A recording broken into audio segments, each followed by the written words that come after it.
नमस्कार। हिंदुस्तान का textile sector 5 crore परिवारों को रोजगार देता है। नरेंद्र मोदी जी की जो यूएस डील है वो हिंदुस्तान के टेक्सटाइल सेक्टर को खत्म कर देगा, नष्ट कर देगा। ये बात नरेंद्र मोदी जानते हैं और पूरा हिंदुस्तान जानता है। मैंने पार्लियामेंट हाउस में समझाया कि बांग्लादेश को फ्री पास 0% टैक्स और हिंदुस्तान को 18% टैक्स। इसका नतीजा होगा कि बांग्लादेश की टेक्सटाइल इंडस्ट्री हिंदुस्तान की टेक्सटाइल इंडस्ट्री को खत्म कर देगी। Now what have you done? The United States has reduced Bangladesh's tariff to zero. And our tariff is 18%. What do you expect our textile people to do? Their competitor is Bangladesh. If Bangladesh imports US cotton, they have 0% duty. Finished. Textile industry gone.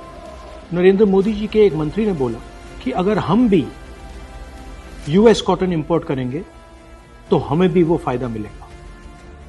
मगर सच्चाई है कि हमारा cotton Bangladesh जाता है, हमारा cotton Hindustan की textile मिलों को चलाता है। तो अगर हमने बांग्लादेश का रास्ता चुना तो हमारे पूरे के पूरे कपास के किसान और कॉटन की इंडस्ट्री खत्म हो जाएगी, और अगर हमने नहीं चुना तो हमारी टेक्सटाइल की इंडस्ट्री खत्म हो जाएगी। ये सच्चाई है। पीयूष गोयल जी, झूठ मत बोलिए। इसलिए मैं इसको सरेंडर कहता हूं, क्योंकि ये डील या तो कपास के किसान को मारेगा या टेक्सटाइल इंडस्ट्री को मारेगा या फिर दोनों को उड़ा देगा। इनके मंत्री को यह भी नहीं मालूम कि बांग्लादेश अब हिंदुस्तान से कपास नहीं खरीदेगा और उन्होंने निर्णय ले लिया है कि वो यूएस से कॉटन इंपोर्ट करें। यह है यूएस डील, नरेंद्र मोदी जी की डील की सच्चाई।